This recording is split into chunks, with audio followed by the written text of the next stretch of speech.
जय हिंद प्यारे बहनों। सुप्रभात। Good morning. आप सभी का रोजगार दुआओं पे आप सभी का स्वागत है। मुख्य सेविका 2022 अपडेट। मुख्य सेविका ज्वाइनिंग।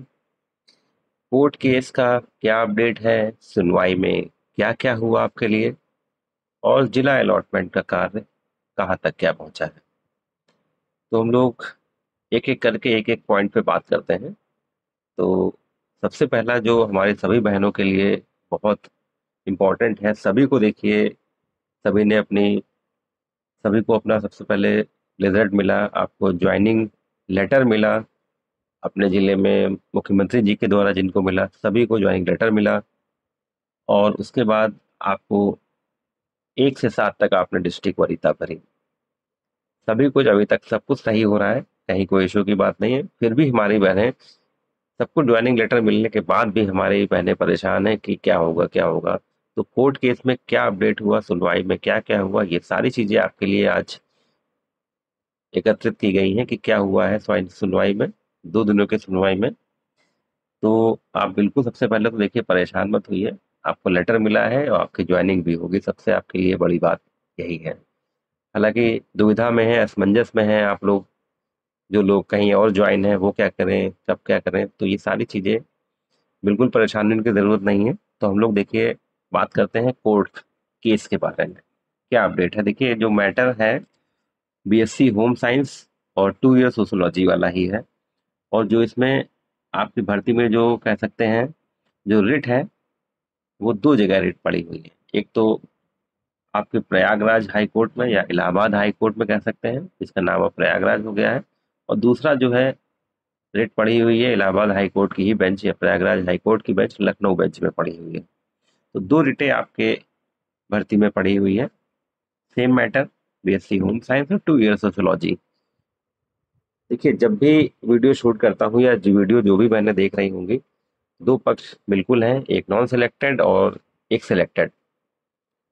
सिलेक्टेड वाली बहनें के लिए खुशखबरी होती है हर एक वीडियो में, और नॉन सिलेक्टेड वाली बहनें ज़रूर मुझे कहीं ना कहीं कुछ सुना ही रही होंगी कि आ गए फिर देखो ये ज्ञान बांटने अपना। तो देखिए मैंने हमेशा कहता हूँ, ये मेरा व्यक्तिगत मानना है, मेरा परसेप्शन है कि ऐसा ही होगा। क्योंकि बहुत सारी चीज़ों में ऐसा ही होता है कि प्रक्रिया चलती रहती है और सारी चीज़ें हो जाती हैं। तो ये मेरा व्यक्तिगत मानना है, आप इसको कैसे ले रही हैं तो ये आपके ऊपर है। वैसे मैंने यही कहा कि नॉन सिलेक्टेड वाली सिलेक्टेड वाली बहनें, मैं जिसके अनुरूप बात करूंगा वो खुश हो जाएंगी। तो बस कहने का ही मतलब है कि आपकी 2 रिटें जो प्रयागराज हाई कोर्ट और लखनऊ बेंच में जो पड़ी थी, उनकी सुनवाई 11 सितंबर और 12 सितंबर को हुई। और दोनों सुनवाई में क्या हुआ, केवल केस क्या हुआ, सुनवाई पास ओवर हो गई। पास ओवर में भी होता है कि लगभग 1 हफ्ते के डेट बढ़ जाना। लगभग 1 हफ्ते, उस 1 हफ्ते में अगर कोर्ट चाहती है तो वो कोर्ट के ऊपर होता है कि बीच में भी डेट लगा सकती है। वैसे 1 हफ्ते का आपका डेट बढ़ जाती है। तो दोनों दिन की सुनवाई में केवल पास ओवर हुआ है। लगभग अगले हफ्ते अब जो सुनवाई होगी, ये मान के चलिए अगले ही हफ्ते आपके किसी दिन होगी। तो जैसा ही अपडेट उसकी होगी, उसमें कहीं कोई दिक्कत की बात नहीं है, आपको सूचित कर दिया जाएगा। तो सुनवाई में आपके लिए आज और कल कुछ नहीं हुआ था। आजकल का मतलब 11 और 12 तारीख में केवल पास ओवर हुआ है। तो अब हम लोग बात करते हैं आपके जिला अलॉटमेंट का कार्य जारी। तो देखिए आप जब लगभग कह सकते हैं कि 1 हफ्ते अगर डेट बढ़ गई है, तो ये भी मान के चलिए हमारी जिन बहनों को लेटर मिला, जिन्होंने प्रेफरेंस भर दी 7 तारीख तक, मेरे हिसाब से अगर देखा जाए तो इसी बीच में आपको अलॉटमेंट आपका हो जाएगा। इसे अलॉटमेंट लिस्ट आपकी जारी हो जाएगी। मैं हमेशा से कहता आ रहा हूँ कि आपका अलॉटमेंट 15 से 20 के बीच में निश्चित रूप से आपकी लिस्ट जारी हो जाएगी। और कहीं ना कहीं उम्मीद यही बन रही है कि आपका अलॉटमेंट, विभाग यही चाहेगा कि जल्द से जल्द अलॉटमेंट किया जाएगा। और ये भी मान के चलिए, जैसा मैं हमेशा कहता हूँ कि 15 से 20 तारीख तक आपका अलॉटमेंट हो जाएगा, इसमें कोई डाउट नहीं है। सॉरी। और जो बहनें कहीं और सिलेक्टेड हैं वो अभी परेशान ना हो कि क्या करें क्या करें। देखिए पहले अलॉटमेंट लिस्ट आ जाने दीजिए, उसके बाद आप सोचिएगा कि आपको क्या करना है। अभी आप इसमें बिल्कुल मत सोचिए, अभी अपनी जहाँ आप हैं वहाँ अपनी सेवा दीजिए अच्छे से। तो जैसे ही अलॉटमेंट आ जाता है फिर आप ये सोचिएगा कि आपको कहाँ करना है।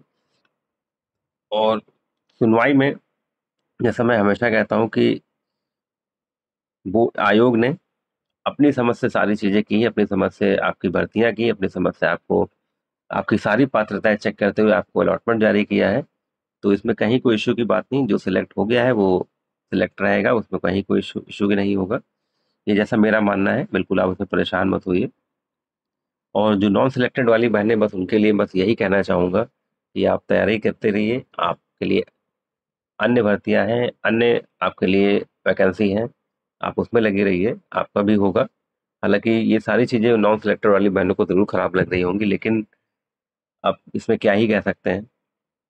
तो ऐसी अपडेट्स के लिए आप रोजगार बाबू के साथ जुड़े रहें, चैनल को लाइक सब्सक्राइब शेयर अवश्य करें। जय हिंद, जय भारत।